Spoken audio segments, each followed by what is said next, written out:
fin. Ja. Luktar den gott eller? Har vi en till bit?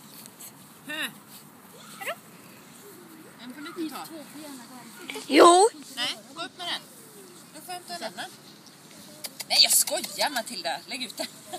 Det är så roligt att driva med dig ibland Matilda. För du ser så här jättespröjande ut. Men du... Nej! Jag är här. Gå nu när jag 4. fixar filterna. Jag räknar. Jag är här, ja. Josefin, här i hallen. Josefin, vi har en hall. Nej, Inte lägg av. med skor. Leo, inte gå på med skor. Det är min tjej det. Min plugg.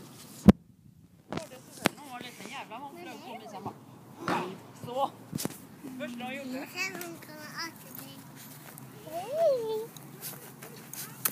Vet ni 3 vad? Nu gick vi hit för att få vara i fred. Så nu får ni gå härifrån. Ja, så jag lyfter härifrån så jag flyttar snart på riktigt. Så får gården tycka vad fan de vill om mig sen.